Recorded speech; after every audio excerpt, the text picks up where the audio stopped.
바이든 정부에서 북한 문제를 두고 공식적으로 첫 입장을 냈습니다.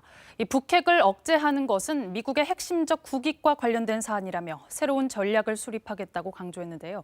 어떤 의미인지 워싱턴 연결해 알아보겠습니다. 김양순 특파원, 이 북핵 문제를 두고 바이든 행정부에서 공식 언급을 한 건 처음이죠. 자세히 어떤 입장인가요?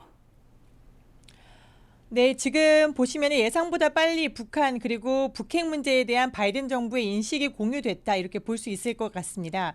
북핵이 국제 평화와 세계 안보에 심각한 위협이 된다라는 전제하에서 백악관 대변인이 한 말 먼저 들어보시죠. And we obviously still have a vital interest in deterring North Korea, as does Japan, of course. We will adopt a new strategy to keep the American people and our allies safe. Enforcement and intelligence officials to provide that. 네, 여기에서 사키 대변인 방금 들으셨듯이 바이탈 인터레스트라고 말하는데요.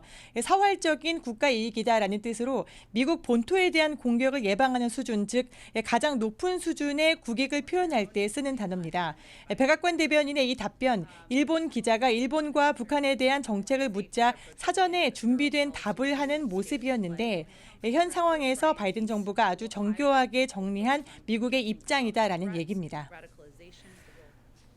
네, 그리고 미국 동맹국의 안전을 위해 새로운 전략을 수립하겠다 이런 이야기도 나왔는데 구체적인 내용이 있습니까? 네, 백악관 대변인 한국 등 동맹국들과 긴밀히 협의해서 새로운 전략을 채택할 것이다라고 말했습니다. 아직 구체적인 내용은 나오지 않았는데요. 이는 트럼프 정부의 톱다운 방식이 아닌 주변국들과의 다자적 접근 방식으로 풀이됩니다. 네, 바이든 정부, 웬디 셔먼 국무부 부장관 지명자, 또 커트 캠벨 아시아 담당 조정관, 성김 동아태 차관보 대행 등 한반도와 아시아를 잘 아는 전문가들을 중용하고 있습니다. 조만간 미국에서 대북 정책 전반에 대한 재검토가 이루어질 텐데 우리 정부 이들과의 긴밀한 협의가 필요해 보입니다. 네, 방역 조치도 좀 짚어보죠. 바이든 대통령은 코로나19 상황을 국가적 비상사태로 보고 있는데 그럼 해외 입국자 관리도 강화되나요? 네, 바이든 대통령 미국 시민을 포함해서 해외 입국자들에게 적용되는 행정명령에 서명했습니다.